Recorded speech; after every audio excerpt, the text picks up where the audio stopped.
Muy buenas tardes, yo soy Rafael Navarro y les saludo nuevamente desde la sala de redacción del Nuevo Georgia en esta edición especial digital que hacemos lunes, miércoles y viernes para mantenerlos a ustedes informados acerca de todo el acontecer noticioso y los temas de actualidad muy importantes para nuestra comunidad. A partir de ahora, todas las personas que están en nuestra página de Facebook. Pueden comenzar a hacer sus comentarios y sus preguntas, sus saludos, lo que ustedes quieran. Tenemos hoy dos temas realmente interesantes para toda nuestra comunidad que tiene que ver con el diario vivir de usted, de su familia, de nuestros niños y del futuro en general de lo que somos aquí como comunidad latina en el estado de Georgia. Mi compañera Irene Díaz Bazán ya está preparada, así es que aquí la tengo, le doy la bienvenida. Irene, muy buenas tardes y ¿cómo has estado? Rafael, muy buenas tardes, estoy aquí desde casita, bueno, no siempre en casa, a veces en el campo de batalla, en el campo de trabajo, haciendo entrevistas, recogiendo y midiendo el pulso comunitario, especialmente en este momento crítico que aún vivimos en el estado de Georgia, y me refiero a la crisis del COVID-19 y todo lo que como un efecto dominó ha causado en el área financiera, en el área migratoria, en el área laboral, en la sociedad misma, como incluso esta crisis nos ha ido humanizando a todos en medio de la pandemia, Rafa. De hecho, ayer tuvimos un caso que creo que tú también cubriste sobre una familia que en medio de toda esta polémica que estamos viviendo, me refiero a polémica en el sentido que es una lucha contra la enfermedad y las circunstancias mismas, toda una familia de 7 miembros fueron afectados por un voraz incendio ocurrido en la ciudad de Marietta, en el condado de Cobb. Afortunadamente, y creo que ese es el momento en que como periodistas cumplimos esa función, no solamente de informar y de educar a la comunidad, sino de ser ese puente de ayuda, esa voz, porque las autoridades inmediatamente se contactaron con esta familia para de una u otra forma ayudarlas, ¿no? De esta familia, básicamente lo que ocurrió es que tras un voraz siniestro perdieron su propiedad, una vivienda tráiler en un complejo en la ciudad de Marietta, en el condado de Cobb, como lo mencioné, y se quedaron sin un techo en medio de esta crisis, imagínate. Siete Entonces, personas. fueron 7 personas, 5 adultos, incluyendo algunos menores, una familia bastante grande, como hablábamos con la señora María Nieto ayer, y tú estuviste ahí grabando, haciendo entrevistas in situ, como debe ser, un golpe bastante fuerte para la familia, y muchas personas se fueron conectando ofreciendo ayuda, ¿no? Ofreciendo su mano de obra, ofreciendo esa disposición para poder levantar el techo de esta familia que se ha quedado prácticamente en la calle. Entonces yo siento en lo personal una satisfacción personal de decir que no solamente estamos informando y siendo un medio en medio de todas estas circunstancias que se encarga de dar noticias, sino de cumplir este momento. Me hace falta un poquito de café.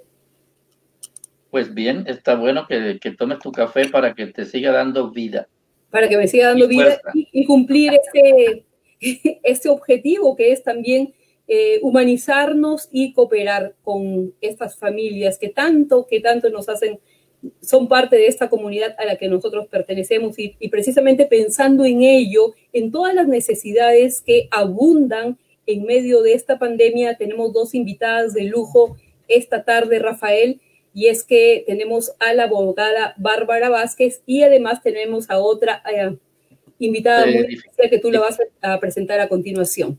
Tuviste un poco de dificultad con la comunicación, pero me imagino que hablaste de la abogada Bárbara Vázquez, que vamos a hablar con ella Así más es, adelante. sí, sí, sí. Pero antes que eso, y mientras más personas se van uniendo a esta conversación del día de hoy, vamos a echar un vistazo a los casos de COVID-19 en el estado de Georgia, de acuerdo a las cifras del Departamento de Salud, a las cuales de ahora en adelante hay que tratar con pinza, porque se están equivocando un poco y a veces no es tanto que Rafael Navarro se equivoque y meta el dedo en la tecla que no es y escriba una palabra incorrecta, sino que una persona de esta que está trabajando estos datos ponga 450 más o 450 menos, y ahí sí nos está alterando la situación en cuanto a esto del COVID-19. Pero aquí tenemos los últimos datos de esta tarde. Son Tenían contabilizadas 39.647 casos positivos, de los cuales 7.000, y esta cifra ha subido de manera ostensible, 7.100 están hospitalizados, 1.617 personas están en unidad de cuidados intensivos, 1.687 personas han fallecido y se identifican como latinos dentro de este gran volumen de los 39.000, 4.320 personas. Las pruebas realizadas hasta ahora son de 402.940, y lo decía la oficina del gobernador ayer, estamos ya llegando al 3.5% del volumen poblacional que se ha sometido a esta prueba. En el condado de Hall siguen haciéndose durante toda esta semana de manera gratuita, así como tú lo dijiste, la semana pasada estuvimos allá haciendo ese cubrimiento, y otra información que surgió también el día de hoy, y también te di por allá por el Consulado de México, es que este consulado, que es el más grande aquí en la ciudad de Atlanta, y creo que en el sureste de los Estados Unidos, a manera de misiones consulares, es uno de los que tienen mayor actividad también. Entonces han comenzado a reabrir, por supuesto, con las medidas de seguridad que tú notaste hoy en el consulado. Y de hecho, el consulado, a propósito, déjame acotar esta información que me parece bastante relevante, es que algo muy importante que dijo el cónsul general, y bueno, a través de la Oficina de Informaciones del Consulado General de México en Atlanta, es que bueno, no es que sea habilitado, sino que ya existe un número que tal vez lo podamos difundir, mi querido Rafael, es el 1-877-639-4837. Lo voy a colgar inmediatamente, y es que esto es para que sí haya atención al Consulado General de México en Atlanta, en las instalaciones, pero es algo muy importante. Número uno, que hay medidas preventivas, guardando la distancia de 6 pies, etcétera, etcétera. Y además, algo muy importante, que la atención es solo con citas.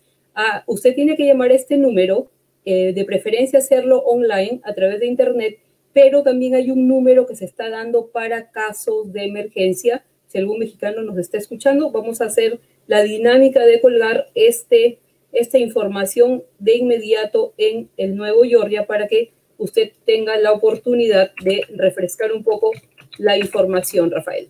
Así es. Vamos entonces con nuestra primera invitada, porque son dos invitadas el día de hoy. Nuestra primera invitada es Taris Johnson. Ella es doctora en educación, vive en el condado de Gwinnett, trabaja en el condado de Gwinnett, y es una persona bastante interesante, tiene bastante recorrido en el ámbito educativo y tiene muchas cosas que contarnos a todos el día de hoy. Taris, muy buenas noches. Buenas noches, gracias por invitarme. ¿Cómo está? Estoy bien. Me encanta la rosa. Gracias, es como mi signatura, tú sabes. Le da un look súper fresh. Gracias, sí. Muy caribe, muy de primavera, pero también muy de verano. Sí, sí. Cuéntenos qué cargo cumple usted en esta junta.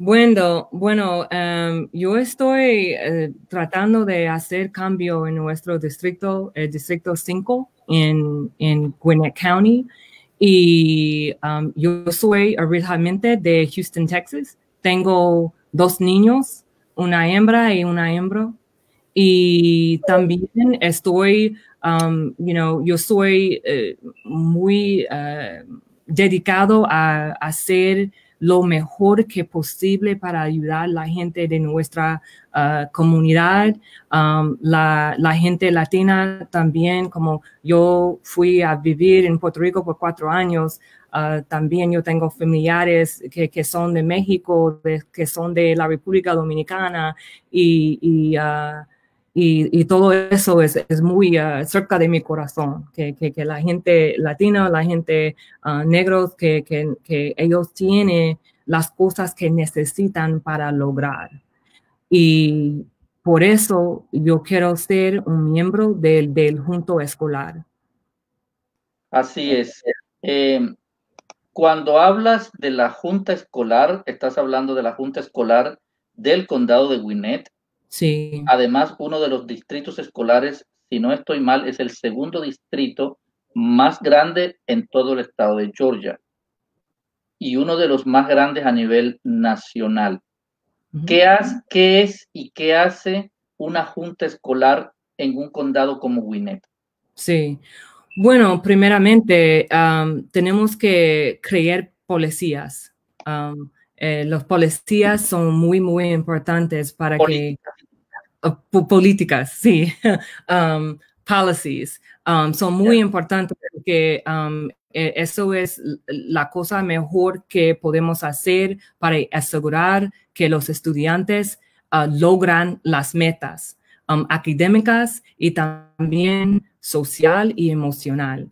Pero mejor concentramos en los académicos de los estudiantes. También tenemos responsabilidad y accountabilidad del superintendente y tenemos que asegurar que el superintendente hace su trabajo y también tenemos que evaluar el superintendente para ver que él está haciendo las cosas que nosotros necesitamos que él haga. Y ¿qué más?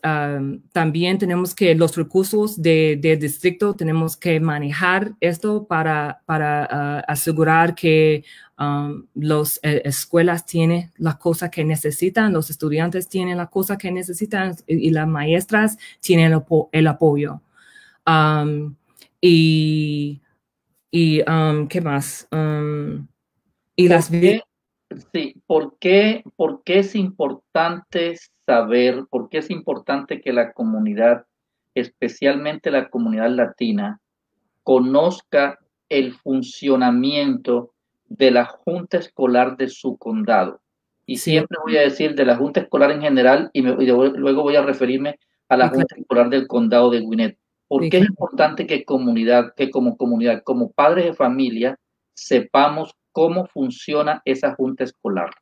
Es muy importante porque como un miembro del junta escolar necesitamos escuchar a la gente. Los voces de la gente son muy importantes y ellos tienen que hablar, escribir, comunicar en cualquier manera de una cita o reunión o un email, desde teléfono, cualquier cosa.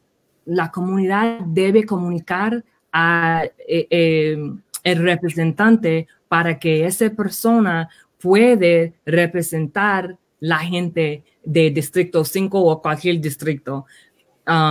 Y eso es muy importante, que la gente tiene que saber que su voz es muy importante y su voz tiene mucho poder, porque yo tengo que representar los voces y las cosas que la comunidad dicen que necesitan, que quieren.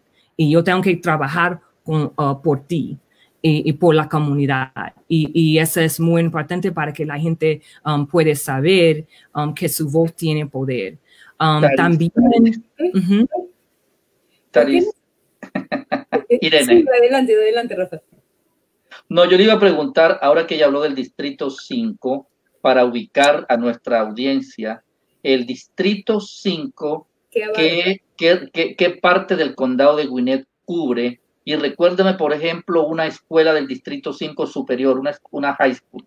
Sí, bueno, es grande. Berkmar, los clusters Berkmar, Duluth, Meadow Creek y Norcross. Los high schools tenemos Gwinnett School of Math, Science and Technology, Maxwell High School, McClure High School, McClure Health and Science School, and then Meadow Creek. Those are the high schools. Los middle schools son Sweetwater Middle School, some of the elementary schools. We have Coralie, we have Ferguson, Graves, Hopkins, Minor, Norcross Elementary. So hay más escuelas de elementarias que los otros, sí. Pero hay solamente como tres como 4 escuelas de high school en Gwinnett County, District 5. Uh-huh. ¿Por qué las escuelas en los vecindarios minoritarios están desproporcionadas en perspectiva o frente a las escuelas predominantemente blancas? Me refiero al rendimiento. Sí, bueno, yo creo que eso es sistemática. Es una cosa que tenemos que cambiar, que es más grande que la escuela, que es como la sociedad, que tenemos que arreglar equidad ahí. Pero como la sociedad y la escuela están conectados y la escuela como en su reflexión de la sociedad, estamos experiendo, sí, gracias, inequidad en las escuelas. Uh-huh. Y yo quiero apoyar y luchar por equidad para nuestra comunidad y las escuelas en la comunidad, porque lo sé que necesitamos más recursos. Lo sé que como es Title I en este área de Distrito 5, que este área necesita más que quizás las otras áreas. Y también tenemos que ver de ESL, ESOL, de English as a Second Language, cómo podemos hacer mejor para la comunidad en eso y comunicar con la gente que habla español solamente y ayudar a las familias así. Pero equidad es muy importante para mí. Eso es que yo voy a luchar bien fuerte para equidad en nuestra comunidad latina. El año escolar, especialmente en el distrito escolar del condado de Gwinnett, que es el más populoso, el más diverso, uno de los que tiene la mayor cantidad de población hispanohablante, prácticamente ha culminado sus clases hoy. Miércoles 20 de mayo de este año 2020, de una forma diferente, de una forma atípica. Los estudiantes han debido ir a sus escuelas, en los vehículos de sus padres, a recibir ni siquiera un último abrazo del maestro, ni siquiera un último abrazo de sus compañeros de estudios. Han ido a recibir lo que olvidaron en clase, de un año que no pudo ser físicamente culminado en sus salones. ¿Cómo ve usted toda esta perspectiva? ¿Es un buen cierre de año en medio de la crisis del COVID-19? ¿Cuál es el ensayo, el resumen que tenemos de todo esto?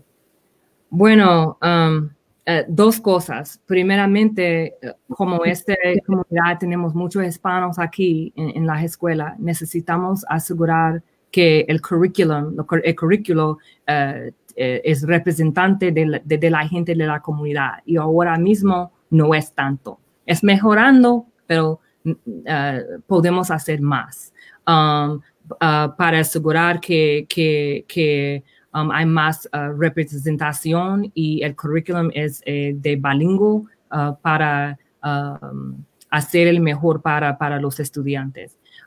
Desde el COVID, yo estoy bien... ¿Preocupada? Bueno, sí, preocupado, pero yo creo que la salud de la gente es más importante. Uh-huh. Y tenemos que tener la distancia, y quizás cuando empezamos la escuela, que va a ser diferente, no va a ser la misma cosa como antes. La cultura va a cambiar en las escuelas porque el COVID, el lavando las manos, el sanitación, y muchas cosas van a cambiar. Pero creo que es mejor para los estudiantes saber de lavar las manos y no tocan, y lo sé que es diferente y es algo que no estamos acostumbrados, pero es para el mejor. Y quizás no debemos entrar a escuela en agosto si estamos todavía, la comunidad están fallando. No creo que es listo para entrar a la escuela así. Para mí, la vida es más importante que dinero. La vida es más importante que tratando de, poner los estudiantes en la clase y mira, y hay un ejemplo de Francia que pasó. Ellos abrieron la escuela y muchos niños ya están enfermados, y yo no quiero eso para nuestra comunidad. Así es, Taris. Para ir cerrando esta conversación contigo, que ya hemos hablado de la educación, del distrito, de lo importante que es para la comunidad latina tener a personas que la puedan representar en algo tan importante como la educación. Me gustaría saber algo sencillo. Primero, las elecciones son para el 9 de junio. Sí, pero también son elecciones primarias. Sí. Perfecto. Tú tienes una persona a la cual te estás enfrentando. Esta persona, para ponerlo un poquito en historia y en contexto, ¿cuántos años lleva estando ahí en este cargo en el Distrito 5? Sí, bueno, ella tiene muchos años. Ella tiene como sobre 45 años en el junto escolar. Y eso es mucho. Ella tiene sobre 85 años y ella debe, en mi opinión, ella hizo su trabajo y ahora es el tiempo para cambiar, es el tiempo para hacer nuevas ideas, innovaciones. La gente necesitamos una representante que puede conectar con la gente. Y como yo tengo experiencia en la comunidad Latinx y mi vida en Puerto Rico, y mi familia también es muy diverso, y también estoy aquí en esa comunidad que es muy diverso, yo sé cómo es. Yo sé la experiencia de inmigración. Yo sé cómo estamos tratando de sobrevivir. Lo sé cómo es cuando estamos tratando de trabajar y es difícil ir a las reuniones con las maestras de la escuela. Lo sé cómo es, y yo quiero tratar de facilitar mejor esta conexión de la comunidad Latinx y Gwinnett County para que podamos servir y lograr lo mejor posible para los estudiantes de District 5. But la persona ahora, ella debe ir, ella tiene muchos años, ella aquí, y es tiempo para cambiar, y ya se subió ese tiempo y no había mucho cambio. Estamos todavía luchando, tratando de mejorar y todavía tenemos muchas cosas para lograr, y todavía no, con ella 45 años necesitamos un cambio, tú sabes. Es difícil, es delicado el tema. Es una persona que está casi que llegando a los 90 años. Sí. Definitivamente la conexión con el mundo actual no debe ser el mismo que contigo. Y con personas más jóvenes el mundo ha cambiado. El mundo ya no es black and white, ahora es diverso, hay muchos colores, hay muchos sonidos, hay muchos sabores en Gwinnett. Así es que por eso te hemos invitado a ti el día de hoy, para que también conectes con nuestra comunidad y para que le dejes a conocer a nuestra comunidad tu mensaje. Agradecemos tu tiempo por haber estado con nosotros esta noche. Y también por haber practicado tu español, que lo haces. Que lo habla bastante bien. Sí, gracias. Qué bueno que haya un mensaje inclusivo para poder determinar y diferenciar cuáles son las falencias y las carencias de un distrito tan importante como lo es el Distrito 5, donde cientos de padres de familia hispanos, valga la acotación y destacar, envían a sus hijos en nivel de middle school y high school, de escuela secundaria. Muchas gracias. Gracias, muchas gracias. Okay, muchas gracias. Hasta luego. Ok, hasta luego. Gracias. Sí, ¿cómo te pareció, Irene, nuestra primera invitada?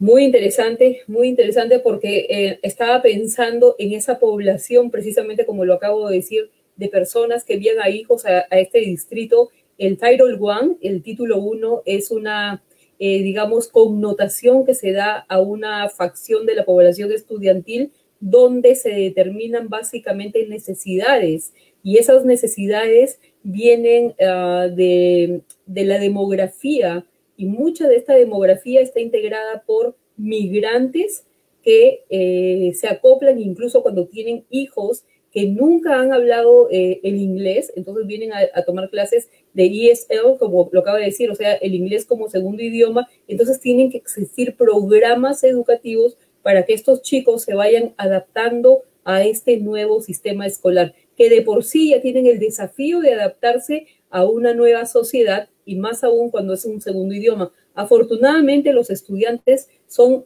verdaderas esponjas que toman el inglés muy rápidamente, así que hay que incentivar, que motivar a nuestra comunidad hispanohablante a que no pierdan el idioma original, el español, que es tan rico, que es tan bueno, pero que se ajusten muy bien a estos programas educativos, donde afortunadamente hay personas que tienen muy buenas intenciones y planes de hacer las cosas correctamente. Y además porque como comunidad, si sabemos dónde estamos parados, si sabemos quiénes son las personas que nos están representando, y hasta que uno no llega al punto de tener la necesidad de entenderlo, y desafortunadamente es así, y a veces tiene que ser un poco a los golpes o a las malas experiencias. No estamos demeritando el trabajo que una persona haya podido hacer en 45 años, claro, pero de alguna manera afecta. Yo todavía no tengo 90, pero estoy seguro que a pesar de mis buenas intenciones, puedo tener muchas discrepancias con un joven de 25, y no es ni siquiera por cuestiones de si son realidades o no, si son verdades o no, sino por la misma extemporaneidad. Entonces, yo no puedo pretender que en un distrito 5 tan diverso como el de Gwinnett haya una persona que tenga ahora 90 años, que bendito sea Dios, sigue todavía con fuerzas de querer estar ahí, pero creo que y voy a decirlo a título personal, entendemos que es el momento para retirarse, para descansar, debe tener sus nietos, sus bisnietos, sus tataranietos, con los cuales debe divertirse, y ese tiempo que tiene ahí, porque realmente el distrito 5 no es el mejor en el condado de Gwinnett. Claro, y se necesita mucha innovación, mucha creatividad, mucha energía, el poder de inclusión. Y fíjate que lo que ella decía es muy importante, ¿no? Que trae toda esa raíz, toda esa connotación de lo caribeño, quiere incluir, representa a una variedad. Me parece muy interesante su propuesta realmente. Y tiene si lo pueden leer, si la gente, si se pudiera leer, porque veo que también las letras están bastante pequeñas. Este es el número de escuelas que hay en el distrito. Hay 15 escuelas primarias, 3 escuelas de media o middle school, y hay solamente 3 superiores y una escuela vocacional, es decir, 4 escuelas superiores o high school.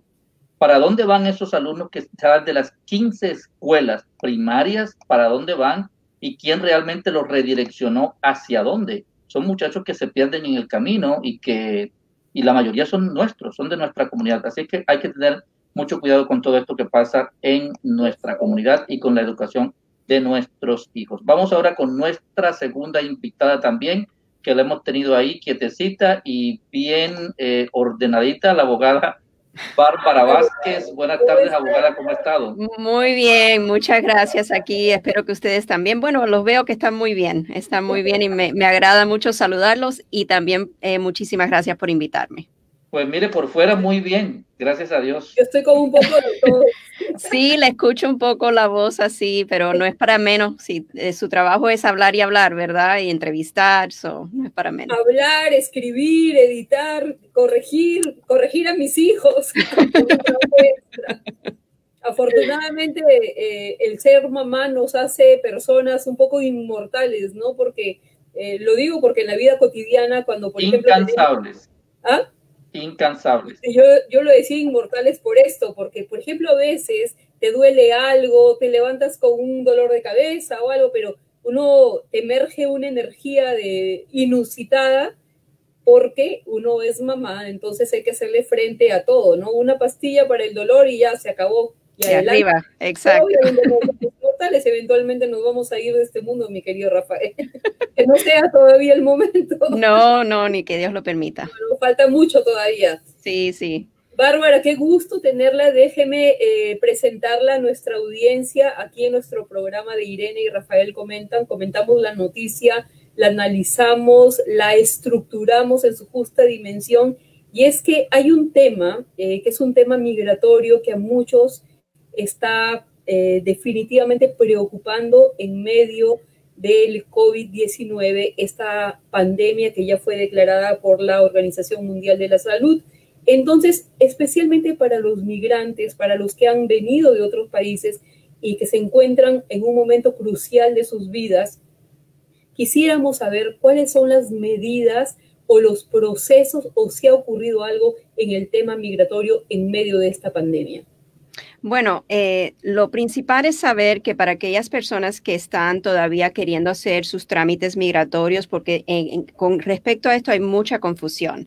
El hecho de que USCIS, las oficinas locales de inmigración, estén cerradas al público no quiere decir que no estén recibiendo todavía solicitudes, que no estén adjudicando todavía a los oficiales esas solicitudes. El trabajo sigue. Eso no ha parado. Lo que sí ha parado y lo que sí obviamente ha causado retrasos en los casos es el hecho de que desafortunadamente las entrevistas que se tienen que llevar a cabo, por ejemplo, en casos de querer la persona ajustar su estatus a residente permanente, si el gobierno requiere una entrevista porque a lo mejor es un matrimonio y tiene que estar seguro el gobierno de que ese matrimonio es válido, entonces obviamente se va a atrasar. Muchas entrevistas que fueron programadas para el mes de marzo, abril, mayo, todas esas entrevistas han quedado suspendidas. Quiere decir que ahora cuando el gobierno vuelva a abrir, que a lo mejor va a ser para después del 4 de junio, no sabemos todavía porque lo pueden volver a extender otro plazo más dependiendo de lo que esté sucediendo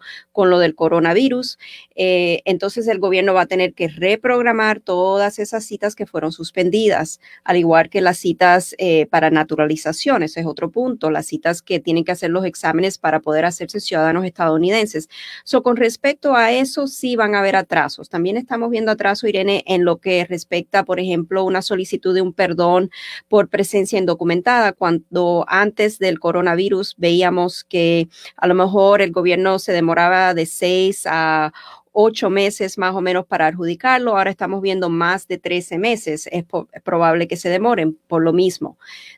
En ese aspecto sí han sido afectados los casos. Claro. Y el migrante en sí podría resultar perjudicado o puede haber, digamos, una anuencia, una justificación en medio de todo esto. Lo que estaríamos viendo, pero seguramente la pregunta más bien es para esas personas que a lo mejor se encuentran aquí con una visa de turista. ¿Es esa la pregunta? A lo mejor con ya caducada la estadía legal. Me refiero, si como usted lo acaba de decir, ¿no? Por ejemplo, una persona que ha solicitado inmigración, por decir, el permiso del perdón, y en medio de todo esto, debido a los procesos que están siendo demorados, como usted lo dice, a partir del 4 de junio probablemente ya se va a reinstaurar todo esto, está pendiente de algo. ¿Eso le afecta o hay una justificación? No, no le afecta a la persona que está pidiendo un perdón, por ejemplo, de presencia indocumentada. En realidad está transcurriendo por un proceso que tiene que llevarse a cabo para que entonces, una vez que sea aprobado ese perdón, la persona pueda salir ya con la entrevista en mano a su país natal para propósito de su entrevista para la visa de inmigrante, o sea, para la residencia. Con respecto a eso, lo que es la demora. Lo que le está afectando es el hecho de que a lo mejor el proceso se vaya a demorar un poco más. Claro, claro. Tengo otra pregunta que de hecho me la enviaron y también es un poco un caso más o menos personal. Fíjese, una de las preocupaciones que ha causado la pandemia para los que han venido a los Estados Unidos con visa de no migrante, o sea, turistas, es debido al cierre del aeropuerto en sus países de origen, que se han quedado aquí, lamentablemente en los Estados Unidos, prácticamente varados. Entonces hay un temor de que estas personas se queden en calidad de indocumentados. ¿Qué deben hacer estas personas? Sé que es el caso de muchos latinoamericanos, especialmente que han venido en fechas oportunas, como por ejemplo Navidad o fiestas de fin de año, y hasta la fecha, mayo del año 2020, no han podido regresar a sus países. Sí, en esos casos es muy importante tomar en cuenta que cuando una persona entra con una visa de turista en calidad de no inmigrante, le van a dar un periodo de estadía legal en el país, lo cual usualmente para personas que entran con visa son 6 meses.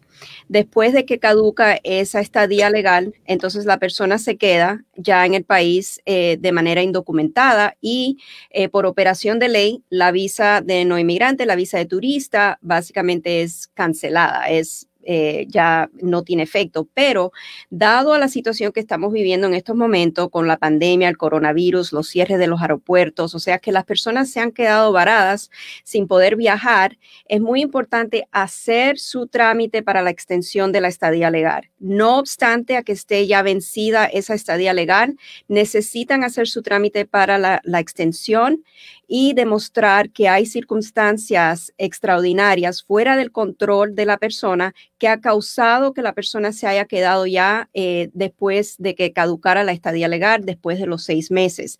Y obviamente aquí las circunstancias extraordinarias es esto del coronavirus. Ahora, hay que hacer un nexus entre por qué no aplicaron antes, ¿verdad?, de que se venciera la estadía legal, y ahora están aplicando tarde. Obviamente puede haber sucedido, como seguramente en muchos casos, personas quienes se han quedado en calidad ya con la estadía vencida, simplemente porque tenían el boleto de viaje comprado, tenían toda la intención en el mundo de regresar a su país antes de que caducara esa estadía legal, pero no pudieron. Entonces es preferible hacer su trámite para que conste al gobierno que ustedes hicieron todo lo posible por evitar la situación y el gobierno en su discreción va a adjudicar esa solicitud. Abogada, en este tiempo de pandemia y cuando el gobierno del presidente Trump decidió cerrar la inmigración en esos términos, este plazo parece ser que se ha ampliado. ¿Qué tanto efecto negativo tiene eso para las personas que están, por ejemplo, que estaban esperando de pronto un poquito más de tiempo, porque así lo exigen también algunos trámites para pedir familiares, para hacer procesos de ajuste? ¿Eso se afecta? ¿Qué tanto lo afecta? ¿No lo afecta? O sea, sí, el hecho de que, por ejemplo, la orden ejecutiva que el presidente firmó el 23 de abril, ¿verdad? Diciendo básicamente que ciertos inmigrantes no iban a poder viajar a Estados Unidos y se acogió a básicamente lo que es la economía del país, que la economía del país está sufriendo y que hay que darle primer paso, ¿verdad?, a las personas que están aquí en Estados Unidos ya legalmente. En estos casos, obviamente, si hay personas que están en el extranjero, que han estado esperando su entrevista para poder reunirse con su familia, ya entrar como residentes permanentes de Estados Unidos, todo eso ha quedado aplazado, ¿verdad? Porque las embajadas no están entrevistando en estos momentos. Tenemos que esperar a que todo esto vuelva a abrir para que entonces sea nuevamente expuesto en la rotación de entrevistas. Y existe la posibilidad de que eso, bueno, realmente no hay una varita mágica, una bola de cristal para saber lo que está el presidente Trump pensando, pero esto se podría convertir en uno de esos cambios que él ha soltado, que un día que amanece, que se levantó con el pie izquierdo y dijo, hoy le voy a quitar el DACA a los estudiantes, o de pronto se levanta con el otro pie que tiene también izquierdo y dice, hoy voy a hacer esta otra cosa en contra de los inmigrantes. Esto puede ser algo que se convierta en permanente y ya haga parte de la ley de inmigración, como muchas de las cosas que ha venido haciendo. Bueno, sabemos que él ha tratado de cambiar las leyes de inmigración sin el Congreso, ¿verdad? Y sabemos que para que hayan cambios en la ley, el Congreso tiene que hacer los cambios y tiene que ser promulgada la nueva ley aprobada por ambas cámaras, ¿verdad? La Cámara, right. En este caso, sí, el presidente puede decir, bueno, se acabó el plazo de los 60 días de mi orden ejecutiva, no permitiendo que entraran ciertos inmigrantes a Estados Unidos, pero voy a extenderlo. Y así sucesivamente, él puede seguir extendiéndolo hasta que las elecciones, por ejemplo. Y es una manera que él está utilizando, en nuestra opinión, ¿verdad? Hacer cambios en la ley de inmigración sin tener que acudir al Congreso. Tengo una pregunta que me escribió alguien por inbox. No estaba dentro del programa, pero se la voy a hacer porque creo que usted es la persona idónea para contestarla, Bárbara. Usted sabe que en medio de la crisis del COVID-19 hay mucha necesidad. Dentro de esas necesidades que podemos identificar, existe la falta de trabajo. Por ende, y en consecuencia, la falta de ingresos económicos que han afectado directamente la canasta familiar. Las personas, si aplican o solicitan beneficios públicos, van a ser afectados por la ley de la carga pública. ¿No está en vigencia eso o no tiene nada que ver una cosa con la otra? La ley de carga pública está en vigencia. Está en vigencia desde el 24 de febrero. Se ha luchado para que pongan una pausa a esa nueva regulación y el gobierno no ha cedido. En este caso, depende de la persona que esté pidiendo el beneficio público, depende del tipo de beneficio público que esté pidiendo la persona. No todos los beneficios públicos son beneficios que vaya a afectar un caso para una persona que quiere lograr inmigrar a Estados Unidos como residente permanente. Sabemos que quedan exentos, por ejemplo, los niños ciudadanos estadounidenses que reciban a lo mejor cupones de alimentación, lo que son food stamps. Esa es una de las excepciones. También sabemos que, por ejemplo, el Medicaid de emergencia, una mujer que esté aquí de manera indocumentada, que esté por dar a luz, va al hospital y recibe ese Medicaid de emergencia, eso queda exento. Lo que tenemos que tener cuidado, Irene, es con respecto a ¿qué ponemos en la solicitud? Vamos a decir que hay una familia que está necesitada realmente porque ambos padres han perdido su empleo, ¿verdad? Y a lo mejor el desempleo cubre a uno pero no al otro, ¿verdad? Y en ese caso es muy importante poner la verdad, poner todo lo que es la economía como es de la familia en ese momento. No queremos en ningún momento poner que a lo mejor la mamá es madre soltera y que el papá ya no vive en la casa, cuando en realidad a lo mejor no es cierto, porque ¿qué pasa? Eso ya es fraude. Y ahí es a donde vienen los problemas mayores en los casos. Al igual que con el Trump, yo sé que no me preguntaste, pero voy a tomar la oportunidad porque como estamos hablando de la economía familiar, es muy importante y esto es algo que a veces hay mucha confusión en nuestra comunidad y no se trabaja de manera correcta cuando llegan el momento de hacer las declaraciones de impuestos. Cuando la familia está tratando de que inmigre un ser querido, vamos a decir que la esposa es ciudadana y el esposo quiera recibir la residencia, es muy importante que si están en matrimonio, hacer sus declaraciones de impuestos como casados, juntos, declarar sus ingresos como es. Si trabaja y le pagan en efectivo, declarar ese ingreso en efectivo. O sea, es muy importante porque no queremos en ningún momento aparentar que estamos haciendo las cosas chuecas simplemente para que el gobierno a lo mejor nos reembolse un dinero mayor por un crédito que a lo mejor no nos pertenece. Claro, claro. Es muy importante y esto, abogada, es parte de adaptarse al sistema, de hacer las cosas correctamente. Si bien es cierto, muchas personas han emigrado en busca de un futuro mejor, de sacar adelante a sus familias, etcétera, etcétera. Los factores son innumerables, la lista es innumerable. Más sin embargo, qué bueno que está usted aquí educándonos de que debemos hacer las cosas correctamente en asuntos tan importantes como el solicitar beneficios públicos y la declaración de impuestos, que es un tema que está en boga, que a propósito, a raíz del COVID-19, esta declaración de impuestos, el IRS ha dado la oportunidad de declarar los impuestos incluso hasta el mes de julio de este año 2020, ¿correcto? Así es correcto, sí. Es muy importante, Irene. Yo sé que a veces nos cuesta adaptarnos, pero yo me pongo a pensar, ¿verdad? Y es algo que le explico a mis clientes. Hemos sacrificado tanto, ¿verdad? Las personas que vienen a este país, que abandonan su país, sus raíces, su familia, dejan tanto atrás, ¿verdad? Y no es porque quieran hacerlo, es por la necesidad, ¿verdad? Porque aquí en este país se nos abren las puertas para un porvenir mejor, no solamente para nosotros, pero para los hijos. Y nos cuesta adaptarnos, pero hay que adaptarse, hacer las cosas correctamente, especialmente cuando estamos pidiendo algo que el gobierno no nos tiene que dar, ¿verdad? No nos tiene que dar. Así es. Y no es una obligación del gobierno, definitivamente. Así es. Abogada, Pero sí, ahora que hablaban de los impuestos, que es un tema que hemos tratado anteriormente con otras personas expertas en el tema y que hemos comentado también con Irene, porque ha sido de los temas más debatidos, sobre todo con esto del alivio económico a raíz de la pandemia. Algunas personas, y pudimos, entre comillas, descubrirlo también, porque los casos se van dando, eh, que están casados, uno es ciudadano americano, pero resulta que en la declaración de renta no lo ponen como su cónyuge, sino como su dependiente. Y en este caso, ¿eso qué tanto puede afectar el proceso? Right. So, no debe de ser así. Si están casados, deben de hacer una declaración de impuestos como casado y en el formulario va a aparecer ambos nombres, ¿verdad? De la pareja.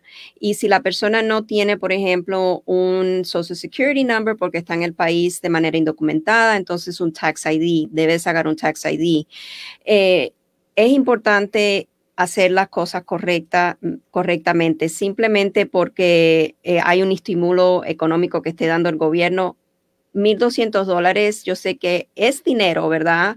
Pero cuando estamos pensando en que nuestro porvenir depende de un estatus migratorio, de una tarjeta que nos va a dar el gobierno para poder abrirnos las puertas a cosas mejores, no vale la pena. Simplemente no vale la pena. Así es, tenemos una pregunta de una persona que nos está viendo, de Verónica Ochoa. Dice, si una persona es indocumentada y su empleador le aplicó para desempleo, ¿eso sería problema en el futuro para propósitos de migración? El desempleo, voy a hablarlo en términos muy general. El desempleo es algo que la persona adquiere o puede adquirir porque ha trabajado, ha contribuido, ¿verdad?, a lo que es el sistema del desempleo. En este caso, aquí la palabra clave es que la persona está indocumentada en el país, ¿verdad? Ahí, primeramente, el mayor problema que tenemos es que la persona no debe estar trabajando porque sabemos que una persona que está de manera indocumentada en el país no tiene el beneficio de un permiso de trabajo. Eso es por lo general. Ahora, si la persona cuenta con un permiso de trabajo y ha contribuido, entonces no debe de tener problema porque ese permiso de trabajo también quiere decir que le han dado un número de Social Security, ¿verdad? Y que está trabajando todo correctamente y debe de poder ser elegible al desempleo. Pero aquí la palabra clave es ilegal, ¿verdad? Y ahí es a donde a mí me causa un poco de temor que el empleador haya aplicado para este empleado para el desempleo. Ya ahí hay algo que no está bien. Es contraproducente, digamos, ¿no? Sí, sí. Porque no debería. Pero bueno, abogada, quiero preguntarle algo. En medio de todo esto, y es una pregunta, digamos, a largo plazo, ¿usted cree que el gobierno de Estados Unidos, digamos, entre comillas, tomando mayores medidas preventivas para evitar que los números crecientes del COVID-19 sean más desproporcionables de lo que ya son, ¿usted cree que endurezca aún más sus políticas migratorias? Yo creo que conforme a lo que, si Trump sigue, va a haber, definitivamente vamos a ver a lo mejor una expansión de lo que fue la orden ejecutiva. Yo sé que ha habido mucha conversación con respecto a personas que están en el país de manera legal, con permisos de trabajo, querer evitar que entren más personas, ¿verdad? A lo mejor para trabajar de manera temporal en el país. Un área de inmigración en realidad que nosotros no tocamos, pero sí he estado leyendo para ver cuál es, más o menos por qué vía podría ir el gobierno estadounidense con esto de la pandemia. Es probable, Irene, no sabemos, ¿verdad? Es algo que es difícil predecir, pero sabemos la trayectoria que ha tenido la administración Trump en querer limitar la inmigración, aún la inmigración legal a Estados Unidos. No me quedaría fuera de lo de tal vez las posibilidades, ¿verdad?, de que él quiera hacer algo más. Cuando ocurre todo esto y se desata todo esto de la crisis de la pandemia, y el gobierno de Donald Trump dice, vamos a dar un incentivo económico. Yo le digo paliativo porque no le veo de incentivo casi nada. Pero, sin embargo, el gobierno hace una diferenciación entre las familias mixtas, de, por ejemplo, una persona que es ciudadana con un esposo indocumentado y con hijos nacidos acá y otros traídos, porque también hay muchas variantes dentro del seno del hogar, ¿no? Son familias mixtas, familias múltiples con distintos casos migratorios, incluso dentro.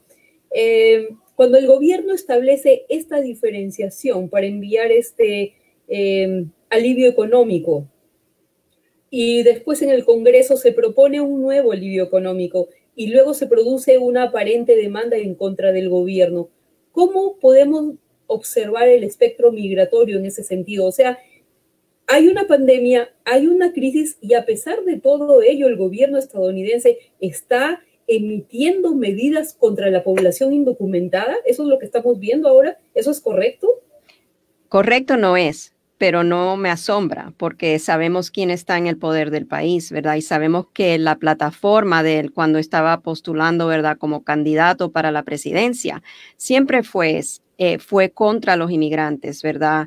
Él no nos aprecia, él no aprecia que son contribuyentes para la economía del país, no aprecia el hecho de que sí viven en familias de estatus migratorios mixtos, variados, ¿verdad? Hay casados con ciudadanos, casados con residentes y hay una persona en la familia que es indocumentada en el país. So, él no tomó y no toma nunca en realidad eso en cuenta cuando está tomando decisiones, ¿verdad? Como lo que fue el estímulo económico que acaba de dar. So, vamos a ver qué pasa con la litigación, con la demanda que está en contra de ellos, pero no es asombrante. Sabemos que no quieren los inmigrantes y espero, primero Dios, que no tengamos 4 años más, porque la verdad que no sé.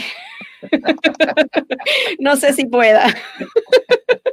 Esa parte estuvo bien, pero la pregunta es usted como abogada, ¿qué tanto de inconstitucional? Porque eso es lo que se está apelando en esta demanda, porque son niños que yo no me canso de decirlo, tienen el mismo derecho constitucional que no se les ha quitado, que tienen los hijos del presidente, que tienen los nietos del presidente, que tienen los nietos de Nancy Pelosi, que tienen los nietos de George Washington, porque eso lo dice la Constitución.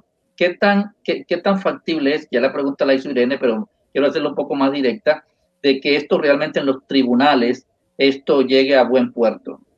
Yo creo que sí, hay muchas posibilidades bajo la ley constitucional, ¿verdad? Porque hay algo que se llama la cláusula de protección de igualdad de protección. No sé si así se dice en español, pero es el Equal Protection Clause, ¿verdad? Y aquí obviamente hay una falta de la administración Trump en considerar el hecho de que no está proveyéndole a esos niños ciudadanos estadounidenses y a los cónyuges, ¿verdad?, que están haciendo sus declaraciones de impuestos con una persona que no tiene Social Security Number, le está quitando lo que es esa protección bajo la Constitución en no otorgarle el estímulo económico como lo está haciendo en situaciones de parejas que sí cuentan con los documentos necesarios.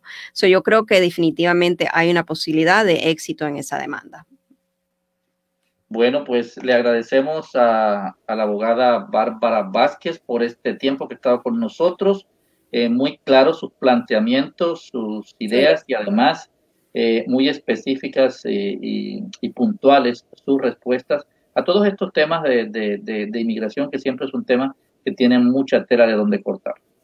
Muchísimas gracias. Antes de despedirnos, quisiera, abogada, a veces parece que tenemos mucha necesidad, no solamente de información, porque vivimos atiborrados de información, los periodistas, los informantes, la gente que tiene un teléfono inteligente y cada 5 minutos tiene acceso a información que puede provenir de todos lados, ¿no? De recursos auténticos y de fuentes no fidedignas. No tan auténticas. No quería decirlo así.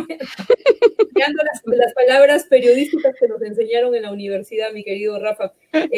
Cuando no tiene esa fuente que puede proveer información verificable, ¿no? ¿Cuál es su mensaje, abogada, en medio de toda esta pandemia al inmigrante que está cansado, que tras palos le caen piedras, que encima que está apostando por un futuro mejor, que tiene que mandar hijos a la escuela, que su trabajo está en una desestabilidad económica, que tiene que tratar de ver la forma de volverse legal en este país y encima tiene que librar este difícil momento que es salir con una mascarilla a trabajar en una labor esencial como es la construcción, mantener a los niños pequeños en casa, no tener recursos suficientes para pagar una casa, un recibo de agua, de luz, que es toda una problemática que le podemos girar de los diferentes hilos. ¿Cuál es su mensaje como una abogada de inmigración con un gran carácter humano como lo tiene usted? Bueno, Irene, para mí el carácter humano primero. Lo de inmigración, abogada, eso ya es otra cosa, ¿verdad? Pero como persona, yo le diría, lo último que se pierde en el mundo es la esperanza, ¿verdad? Y no nos olvidemos por qué vinieron, no nos olvidemos por qué sacrificaron lo que han sacrificado, por qué han cruzado la frontera tal vez de manera indocumentada, trayendo a sus hijos pequeños a este país para poder darles ese porvenir mejor. Este es el país donde se puede, ¿verdad? Sí se puede en este país. Sabemos que de la nada podemos hacer mucho. ¿Cuántas personas no están aquí de manera indocumentada y tienen sus negocios? Están cortando yardas, pero trabajan 3, 4, 5 personas a quien le dan empleo, que es, al darle empleo a esa persona le está pudiendo dar esa persona comida a sus hijos. Sí estamos en un momento difícil, todos estamos pasando por este momento difícil, ¿verdad? Por lo de la pandemia, algo totalmente inesperado para el mundo entero que ha sucedido. Pero yo nunca pierdo la esperanza. Yo le diría, levántese cada día con ganas. Sabemos que vamos a salir adelante. Esto va a pasar. Vamos a buscar soluciones. En donde hayan soluciones vamos a poder encontrar, ¿verdad? Una avenida a poder legalizarnos. Esta administración no va a durar para siempre. Las cosas van a cambiar, tienen que mejorar. Aguanten, ¿verdad? Y no dejen llevarse por los rumores en la comunidad. La información es lo más importante que puede tener una persona. Venir a ver estos programas aquí, ¿verdad? De medios de comunicación que le traen expertos en materias y quedarse bien informados, no dejarse llevar porque mi amigo, porque mi cuñado, porque tal persona. Informarse y preguntar a donde tienen que ir a preguntar. Muy importante. Muchas gracias, abogada Bárbara Vázquez, por estar con nosotros en nuestro programa Irene y Rafael Comentan, analizando la noticia lunes, miércoles y viernes, y esperemos tenerla próximamente en algún otro programa. Para mí sería un honor. Muchas gracias por la invitación y saludos a ustedes. Que estén bien. Gracias, muy amable, abogada. Que tenga feliz noche. Gracias, igualmente. La abogada Bárbara Vázquez, el día de hoy con nosotros también respondiendo preguntas y también inquietudes de nuestra gente. Hay una persona por aquí que nos preguntaba, dice Diana Guer, creo que se pronuncia así su apellido, dice, ¿qué pasa con la gente que es residente y no han recibido el pago de desempleo por más de 2 meses? Esta pregunta, pues, hubiera sido bueno trasladársela a la abogada, sin embargo, ella es abogada de inmigración. Lo importante sería que se comunicara con el Departamento de Labores de Georgia, correcto, Departamento de Labores de Georgia, el DOL, así es, creo que se dice, donde te pueden dar mayor información acerca de qué es lo que está pasando con este pago de desempleo. Dice además por 2 meses. Teníamos entendido que esto además se había extendido hasta por 6 semanas más y no sé cuántos meses de acuerdo a la pandemia, pero además por otros recursos que había dado el gobierno federal. Taris dice, si se puede, la humanidad es más importante que todo. La esperanza residente es un hashtag que ella usa y le saludamos muy amablemente y le agradecemos por haber estado por aquí con nosotros el día de hoy. Verónica Ochoa dice, muy buen consejo, gracias a la abogada. Así es que hoy hemos tenido estos mensajes de nuestra gente y te cuento, Irene, que las cifras ya nos tienen acostumbrados a que las cifras nos la van cambiando. Y entonces tengo la actualización de las cifras. Ahora vamos a empezar con las cifras de las 7 vamos a decir, la cifra de las 7 y la cifra de las 8, porque aquí tengo nuevas cifras, ya subieron un poquito los casos de coronavirus en el estado de Georgia. Ahora tenemos 39.801 casos confirmados, 7.171 personas hospitalizadas, 1.630 personas en unidad de cuidados intensivos y 1.697 personas fallecidas. Latinos son 4.410 y se han realizado el mismo número de pruebas que teníamos a las 7 de la noche, por supuesto, 402.904. Y déjame, me detengo aquí un poquito, Irene, en la cifra de personas fallecidas. 1.697. En las últimas 72 horas han fallecido 45 personas, de acuerdo a los datos que hemos ido recopilando en los últimos días. Esto es una información que nos da el propio gobierno. Así es que los números están subiendo, pero por otro lado están bajando. Así es que eso no lo entiendes tú, Irene, yo tampoco lo entiendo, pero así dicen los expertos en estadística. Lo que yo entiendo es que ahora, cuando hay tanta disponibilidad de hacerse el test de COVID-19, que yo me lo tengo que hacer esta semana, definitivamente, es que mientras más acceso hay para hacerse este test, que es gratuito, y que muchas organizaciones de salud, comunitarias, etcétera, están uniendo esfuerzos para proveer este servicio gratuito en las calles de diferentes condados del estado de Georgia, es que más gente se lo hace y obviamente la proporción de casos va a subir. Esto no quiere decir que tenga índices de mortandad automáticamente, sino que cuando hay un caso positivo, también hay una posibilidad de que la persona se recupere. Ahora, por alguna razón, en el estado de Georgia, y esto es algo que lo venimos hablando hace muchas semanas, no tenemos los números de las personas que se han ido recuperando. Recuperando, correcto. Entonces, a mí me gustaría la próxima vez que esté frente al gobernador Brian Kemp preguntarle por qué no nos dan esas cifras a los medios de comunicación. Y lo voy a hacer, porque esa parte es como el eslabón perdido de la información actual en Georgia. Y mucha gente lo requiere y mucha gente lo quiere saber, y es bueno saber la información, y es bueno también que sirvamos de puente entre nuestra comunidad y nuestros administradores. Finalmente te voy a leer por aquí muy tangencialmente una información que nos acaba de llegar, de la esto es la Unión Americana de Libertades Civiles, ACLU, correcto. Ellos están por un lado criticando, pero por otro lado exhortando al secretario de Estado, jalándole las orejas, porque están diciendo que hay retrasos hasta de 30 días para recibir las boletas de votación en ausencia. Es decir, que personas que hace un mes, cuando el secretario de Estado les envió el famoso sobre que mostramos aquí muchas veces para que pidiéramos la boleta de votación, se están tardando hasta 30 días en enviarla, y que alrededor de 1.400.000 personas en Georgia están teniendo este problema.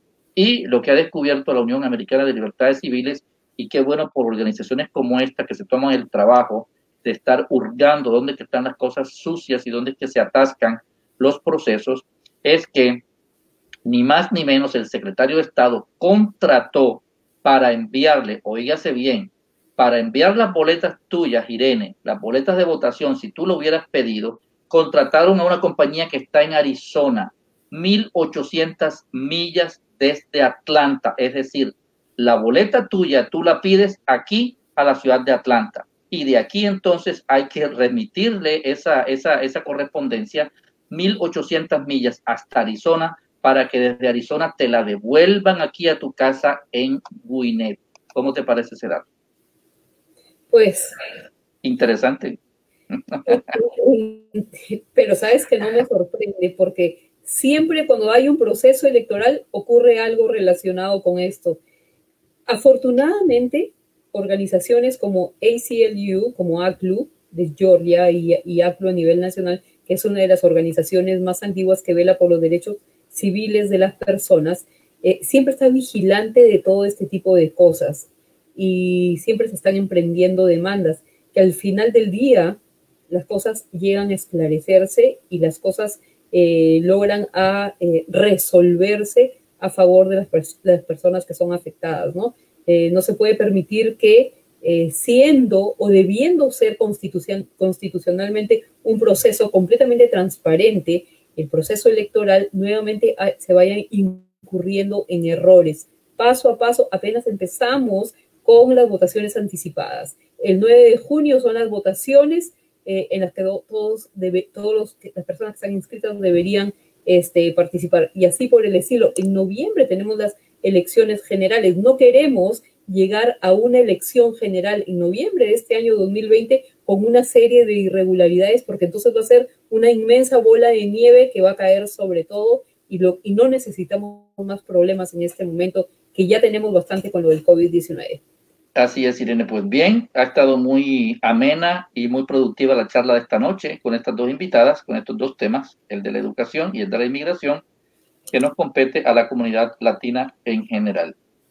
Así es que te despido, te deseo buenas noches, que estés muy bien, preparándonos para los próximos temas el día viernes e invitando también a nuestros seguidores para que nos sintonicen el día viernes a partir de las 7:05 de la noche con otro programa similar o mejor a este de Irene y Rafael Informa.